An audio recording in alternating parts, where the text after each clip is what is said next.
Welcome to our first webinar Wednesday. I'm Viola Vanderuyt, advisor with National Bank Financial, and this month we are starting off with a very special guest, Jocelyn Duncan, Vice President with Franklin Templeton. And Jocelyn is one of the most knowledgeable and experienced investment professionals that I know. And of course, many of you are really familiar with the Templeton name as one of the oldest investment firms in the country. So we're really looking forward to hearing what Jocelyn's got to present today. But you know, she's also a very active member of our community in the business community in the Victoria area, and is a mentor to business students at the UVic Gustafson School of Business. So she's a name that is a familiar one in our investment and business community. And without further ado, I give you Jocelyn Duncan. Thank you, Viola. Can everybody hear me? Or somebody? I'll take it that you can. Welcome, everyone. Thank you for taking time this afternoon to spend with us. One of the greatest joys I have in my job is working with people like Viola, who I've known for years and years now. And it's a privilege to get to speak to people that she works with, yourselves. So I hope you enjoy this presentation. It's fairly timely. 6-7 months ago, I thought that we wouldn't be talking about market volatility in a coronavirus world. We thought we might be through this, but we're still in it. So we'll go through the presentation and then we'll take any questions at the end that you may have. So, and please don't be shy. Okay. So, you know, with all the events in the news, and there's been a ton, especially recently, many people are wondering, like, well, how the heck is all of this stuff going on impacting my investments? So I'm going to show you a chart, and what this chart shows is the growth of the S&P 500 index over the last roughly 10 years. So what this index measures is stock performance of 500 large companies that are all in the US.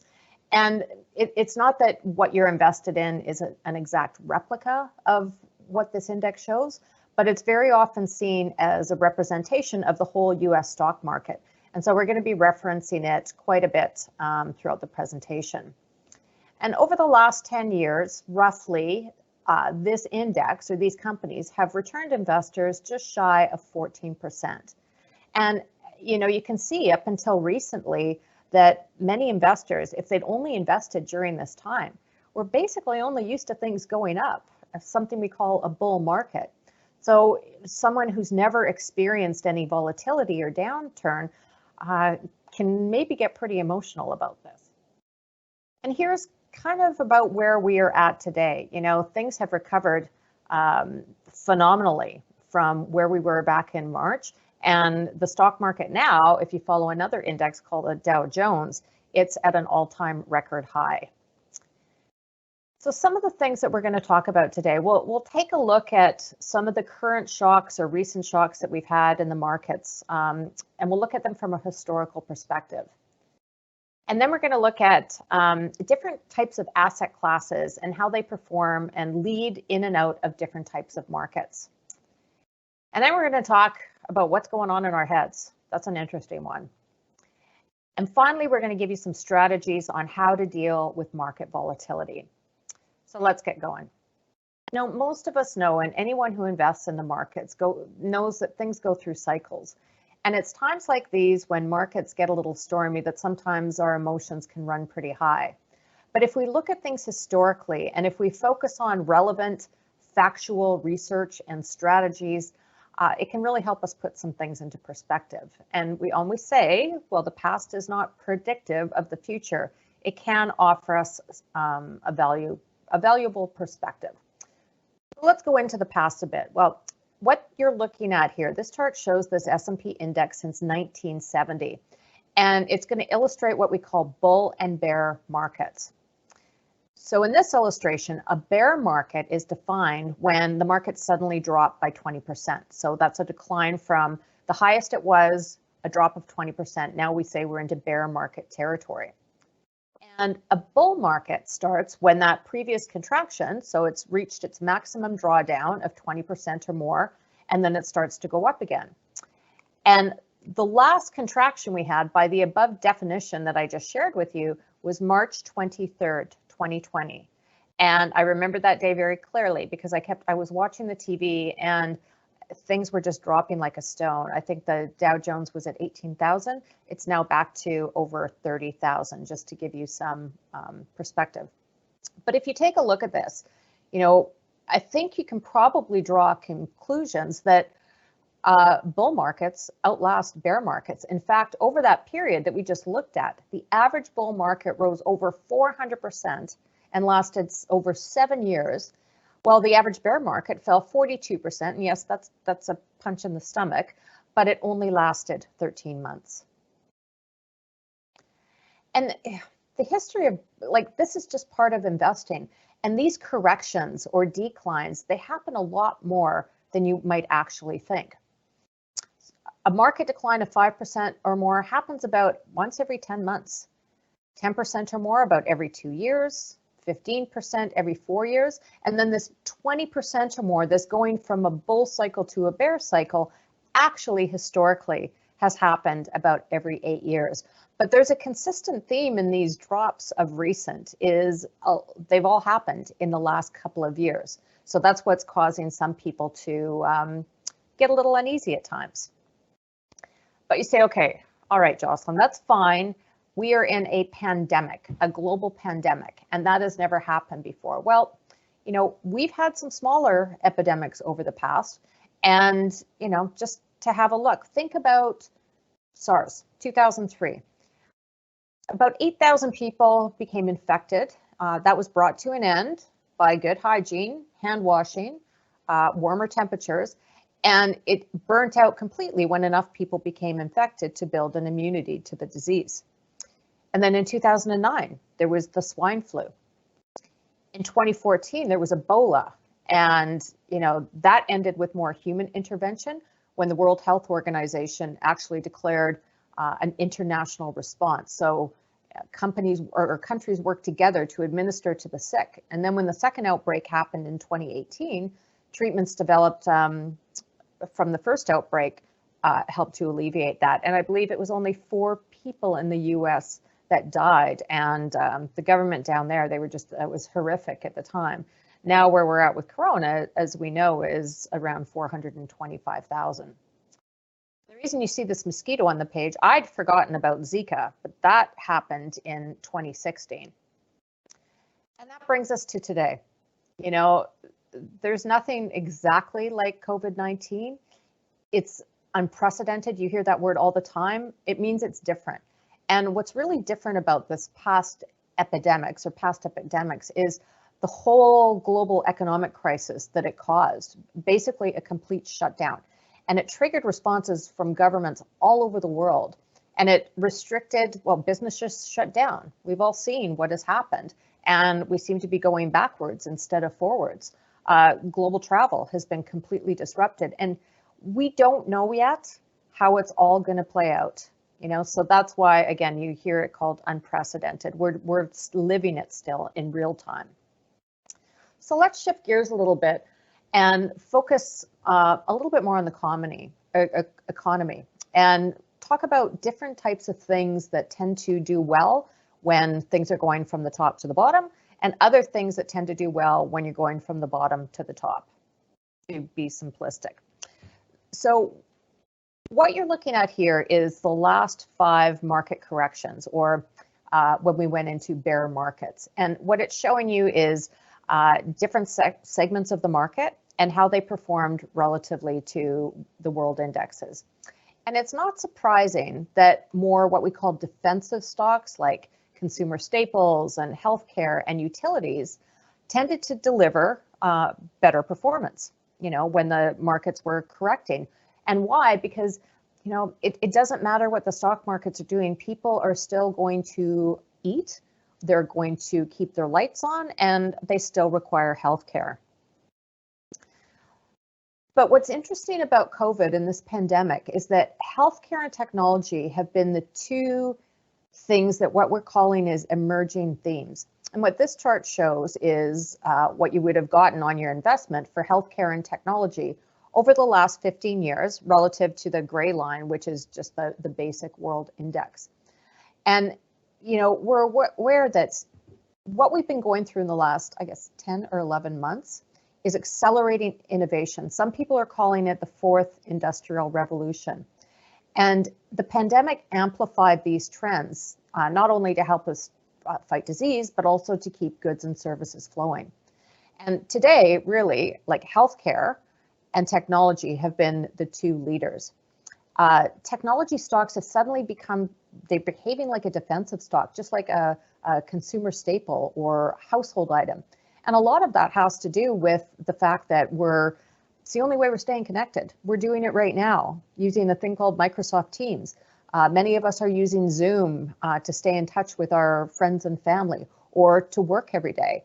So video conferencing apps, telemedicine, a way for us to communicate with our healthcare providers if we can't go to the doctor's office. And the use of artificial intelligence is being used and has been used to expedite the process of getting this vaccine to us in record speed. Now, what this one shows is what tends to lead us out of recessions. And notice that the sectors that historically performed or underperformed as a market corrects, so goes from top to bottom, are the same ones that historically outperform when we go from bottom to top.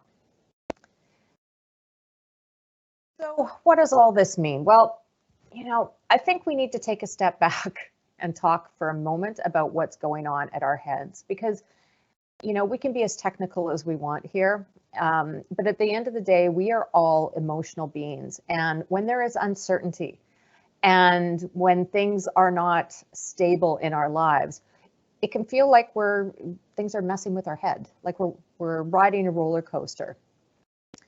Now, when we think of our brain and looking at our brain, when we make decisions, there's something called our frontal cortex. And this part of our brain processes a whole lot of information, and it helps us make logical and informed decisions. Normally, we can do a pretty good job at this. What am I going to wear today? What do I want to eat today? Another little part of our brain, and it's called the amygdala. And it's often referred to as the reptilian brain or the reflexive brain. And it connects us to the world around us, and it connects us to our experiences. So while you have the frontal cortex that's giving you all of these logical responses, this little amygdala or reflexive brain is the thing that acts on our emotions. And, in some cases, it's come in handy over the years for the human being. For the caveman, the amygdala would have said, okay, I'm confronted with the saber-toothed tiger, which is a stimulus. And based on what I know, I think I better get the heck out of there and run. So that's why it's often associated with fight or flight responses. But if you're going to let that reflexive brain control your reaction when you're making financial decisions, it could lead to some extremely undesirable outcomes. So I want to introduce you to a couple of behavioral biases. And the first one is called anchoring. And what this is, it's our tendency to focus too heavily on one piece of information when we're making decisions. And these little anchors have a really powerful hand in our decision making. And what happens is they can really create some unrealistic expectations if you're an investor. So at Franklin Templeton, we did a survey and we asked investors to tell us what they thought their average annual portfolio return should be over a 5-year period. And it was a bit all over the map, but the median response was about 10%. But then we said, okay, what if during that 5-year period, your investments were up 20%? What do you think happened? All of a sudden, their return expectations were shifted from 10 to 20%. That's what they thought they should be getting every year. Now, funnily enough, these same investors, when we said, okay, well, what if we are down 20%? Well, they still expected that they'd be up 3%. So they had a 23% disconnect from going down to going up. So in other words, when things were going up, they're always going to go up. When they're going down, they're still going to be ahead. It's fascinating human behavior. So now let's see how anchoring makes us shift away sometimes from how we feel about our investment plan. So let's say that we put $10,000 in the markets back in 1980 time, and we wanted to earn a nice average 8% every year. Well, if that's the goal you were set at the end of 2019, your investment would have been up just over $100,000. Now that means you're getting 8 every year, but that's not how things work. So the markets do not tend to move in a straight line. So what happens is let's say you have a really good year, and all of a sudden this becomes your new anchor. This is what you think you should be doing every year. And then if suddenly your markets drop, you feel like you've lost. But in fact, if you look here, you're still even ahead of what you said that you needed from the start. So you're still ahead of the plan. So it's really important to keep focused on the long-term strategy and not let this anchoring that may come with short-term volatility make you go sideways and do something that you'll regret.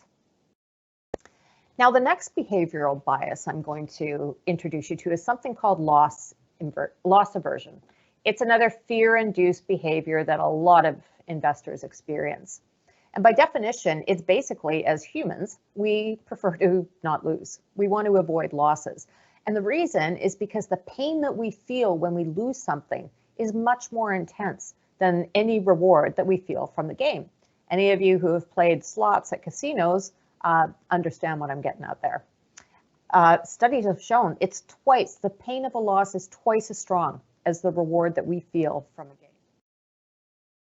And so because of that, investors tend to make decisions to avoid pain, to avoid the pain of losing. Now, if we go back to the 2000s where we had the tech wreck or the dot-com bubble burst, so many investors panicked and pulled their money out of the markets or their long-term investments. And what happened was, about in the US anyway, $500 billion went into cash.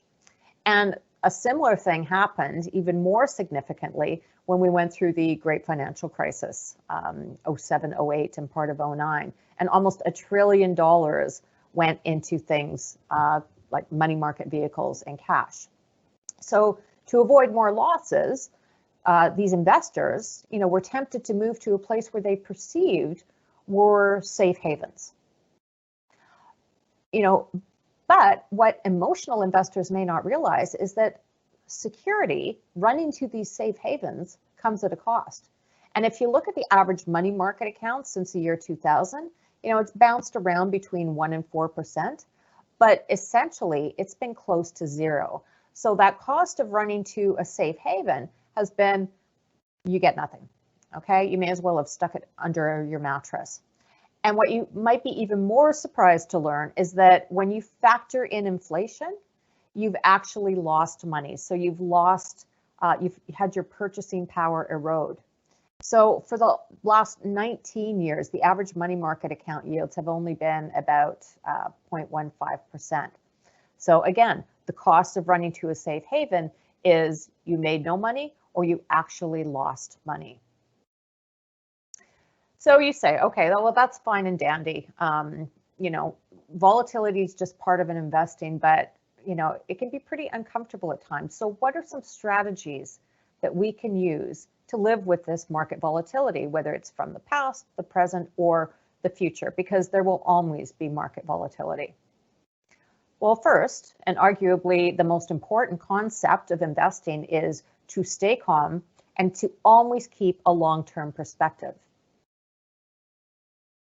As you've seen, some investors, they're going to jump out and they're going to run to cash. So let's look at this example. Suppose you put, again, $10,000 into this S&P 500 index in December 31st of 1970, okay?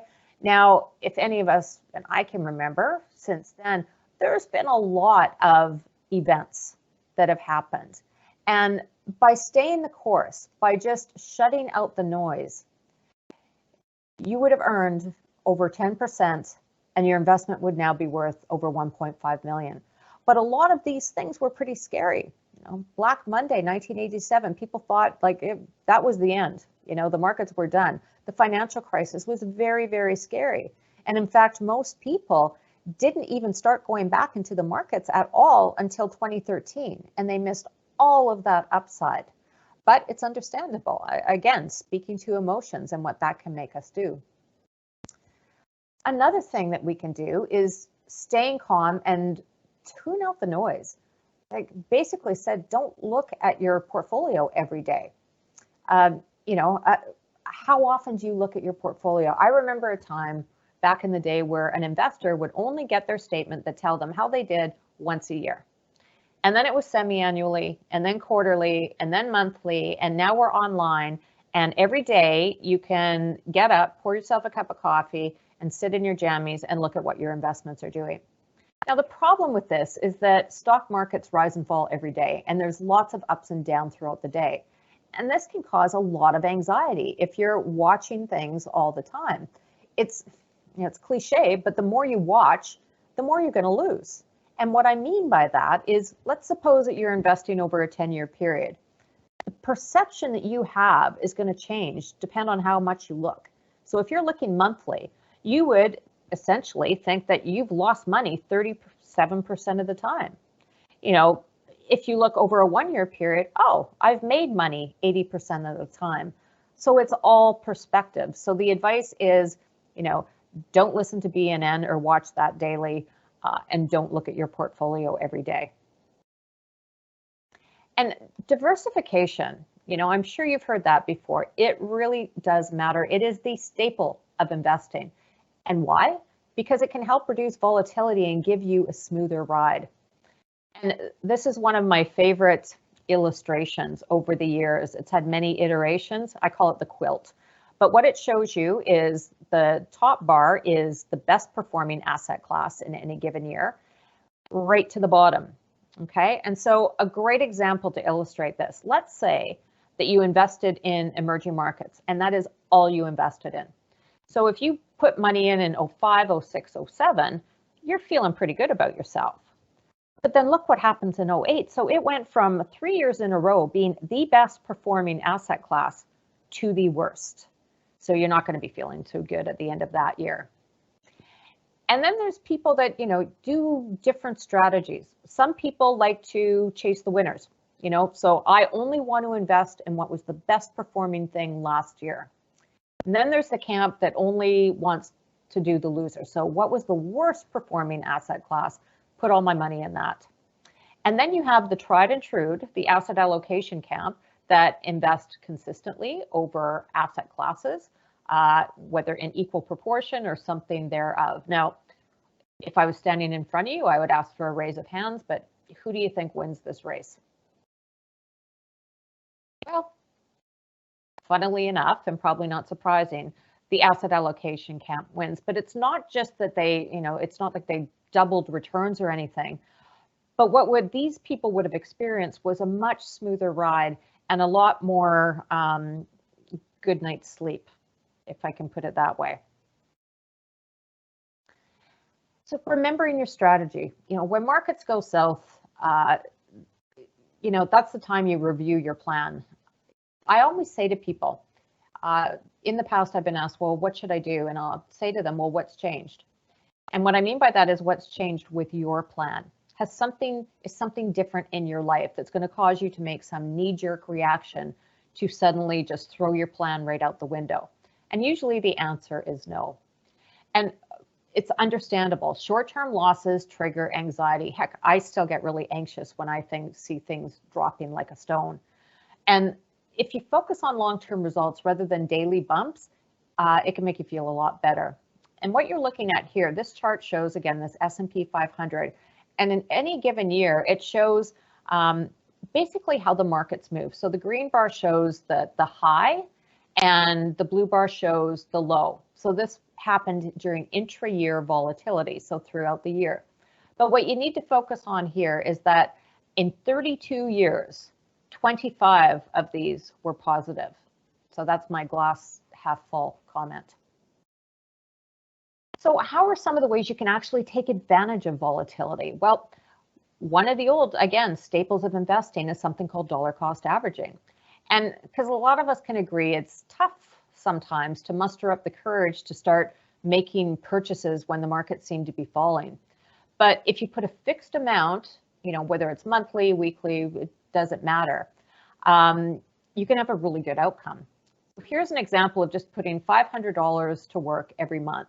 And you can see you buy more shares when prices are low and fewer shares when prices are high.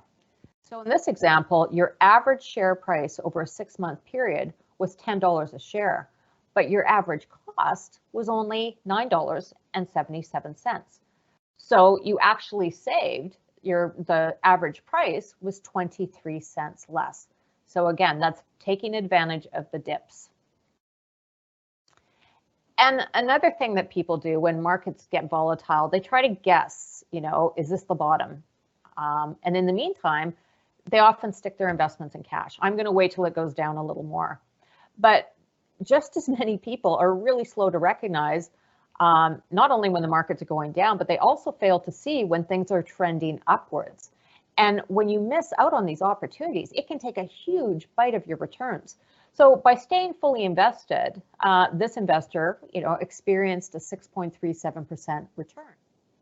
But the people that missed the best 10, 20, 30 days, what a significant difference just by trying to time the market. And any portfolio manager, the guys and gals that do this and look at screens 24 hours a day, they will tell you too, you cannot time the market. And this will illustrate it. This shows the 20 worst trading days and the 20 best trading days. So the worst days to buy and the best days to buy. And what's fascinating is in most cases, the worst trading day was followed by the best trading days. So, I would challenge any of us, who could predict? Not too many. So, just to recap, some of our key takeaways that, we chatted about today. History has shown us that, markets react to shocks in the short term, but they've always tended to reward us if we're patient over a longer period of time. Second thing we looked at, our emotions affect our decision-making ability, and especially when things are a little bit bumpy. And behavioral biases that we all have, like anchoring or, trying to avoid loss, acting on those can really lead to some not so desirable outcomes. And then we talked about 3 strategies that can help us stay focused, and that's stay calm, diversification matters, and always remember your investment strategy. I just like to close by just kind of an analogy that I use. When people have health-related goals, it shows and it's confirmed that people who work with a personal trainer, a nutritionist, or their doctor tend to have more success than trying to do it on their own. And the reason is because when you think about what a personal trainer does, they educate you, they develop a customized long-term plan that's going to help you achieve your goal, they keep you motivated, and they're always checking in and making sure that you're on track. That's why I think, when you work with Viola, she's your investment personal trainer. She does that. She helps you build your strategy. She'll ask you the tough questions. What if anything has changed? She'll keep your emotions in check. She provides education like she's doing right now by providing this seminar. And again, she keeps you on track. So I hope you found this helpful. Maybe you've learned a thing or two, but I would be happy to take any questions that you have about this presentation or anything else you want to talk about.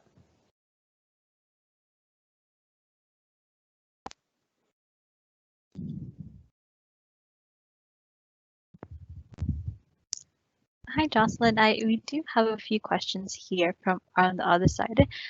So there's a few questions we here, and one of them is, was 2018 a bear market in Canada as it went down? 2018, no, the last bear market that we entered was this past year. We went into bear market territory in March 23rd, 2020, and it was what we call now a V-shaped recovery. Because now we've broken through the highs of the previous, which was 29,000. So No, what happened in 2018, though, interesting, we went through a series of 5 consecutive interest rate increases. So that caused a bit of a shockwave to people who were invested in things like Canadian government and provincial bonds. So there was a challenge there. But now, once the pandemic hit, interest rates are now close to zero again. So a lot of those fixed income type of investments have done exceptionally well, or did exceptionally well in 2020. But again, our bear market lasted a very short time. And again, that was March 23rd, 2020. Thank you, Jocelyn. And we do have another question coming in, and one of them is, do you think the Biden administration will have a positive or negative impact in the markets?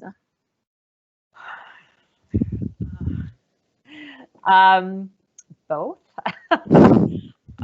Absolutely both. It's when you think of the Biden administration, first of all, we just are very many of us are breathing a sigh of relief just from a human perspective. There's going to be some challenges as far as for Canada because of the energy, and Biden is very set on he's trying to eliminate or fossil fuels and focus more on renewable energy. Heck, he's even trying to get the all of the vehicles, government vehicles, to be electric. So there'll be challenges there, both in Canada and in the US. Since he's taken power, the markets again have broken through all-time highs. So there's optimism there that there'll be a stimulus package. It'll be interesting to see what he does with taxes and corporations, because that could put a squeeze on things. So I think he'll be good for what we call the knowledge-based sectors, where we see more of the job creation coming in the next decade, and that would be in renewable energy and biotech and healthcare and technology. He'll definitely be good because of his strong action on climate change, his aggressive stance to fighting this virus, and his quest to, help, reward those industries that are focused on renewable energy and energy alternatives. So I know that's not a yes or no. It depends, because it depends on what your business is or where you're invested. Thank you so much, Jocelyn. I think that's it for the questions. Oh, actually, we have another one. This will be our last one since we are coming up to the hour, and then I'll let Viola do the closing. One last question is, what can we look for when wanting to capitalize in a down market?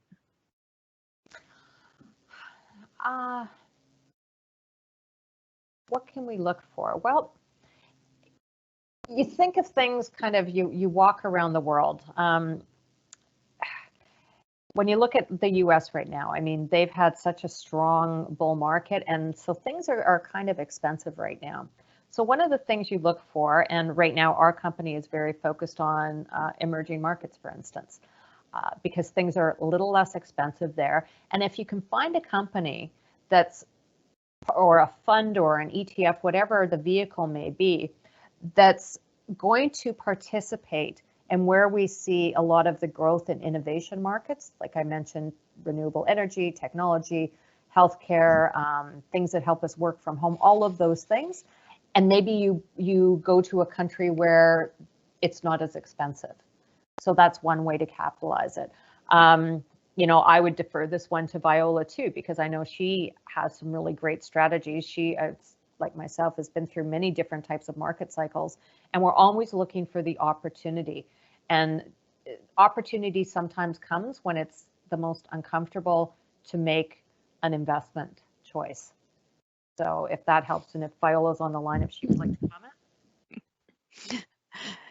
Thanks, Jocelyn. I think what we can also go back to is your previous slide, where you had how difficult it is to pick the winners going forward, and that being diversified, and the quilt chart, where you can't just buy the loser from the previous year either. So it's a strong argument for